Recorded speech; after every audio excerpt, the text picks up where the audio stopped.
pause, I just want to say how excited and happy and good it was to watch you try the clarinet. You were so happy and it made me smile, and it was so...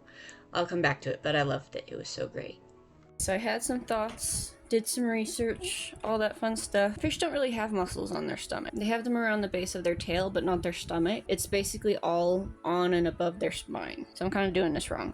So I might be talking about stuff kind of out of order, but I want to talk about the chickens. I love chickens. I think they're great.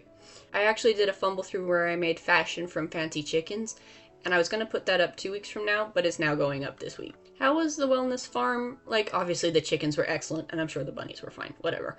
But like, how was the yoga? I'm not a big fan of yoga myself. I enjoy stretching, but for some reason yoga is just not my favorite. But did you enjoy it? And did the girls enjoy the yoga? Obviously they enjoyed the chickens, and I'm sure the bunnies were fine. But did they enjoy the yoga? That seems like something kids would actually be really into. Just like moving their bodies around like that and stuff. Kids are stretchy.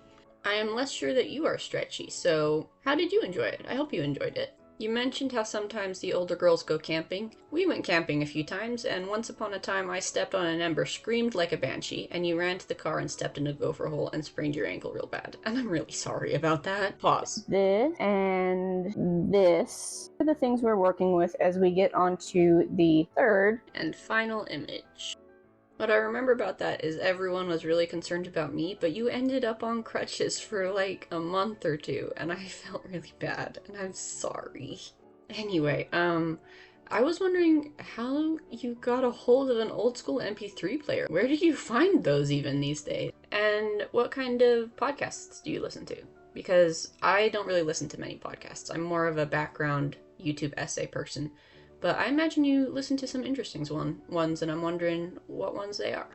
And I was also wondering what kind of shorts you watch. My shorts reel is kind of random because I watch this Archer guy, and I watch a lot of archaeology shorts and like history shorts, but I also watch a lot of like skit shorts and all sorts of things. So mine's kind of wild, but I was wondering what your short reel is like.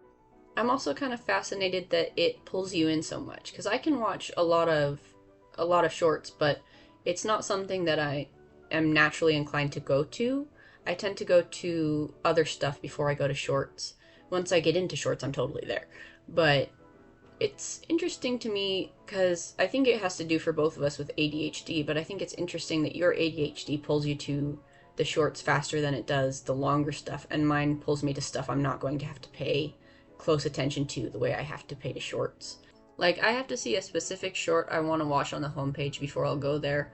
And if I watch too many, honestly, I start to get disorientated and a little, like, not lightheaded, but I start to feel a little weird because I'm like, what is going on in the world now? How long has it been? What's going on?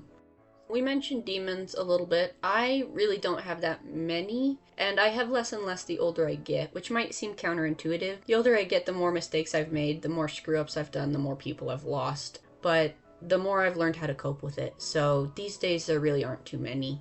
Sometimes they're loud, but for the most part, I'm pretty good with them. Now I'm going to go off about brine pools. Excuse me. This is underwater. This is the sea, and that is a brine pool. They are like lakes in the sea. They are that way because they are so heavy with salt that they make their own pools. But they have so much salt and so little air that basically no multicellular organism can live in them. I give a shit about this, in case you're wondering, because I'm putting a brine pool here.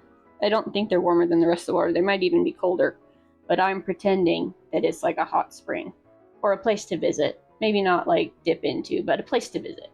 There's going to be a brine pool here.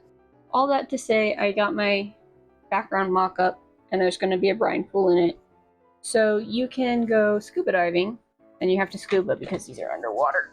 And you have to be a good scuba diver because they're also really filthy and cold caves. But you can find stalactites and stalagmites underwater in caves. I don't know if these go down to the bathypelagic or the mesopelagic zone. In this image, we're going to have some...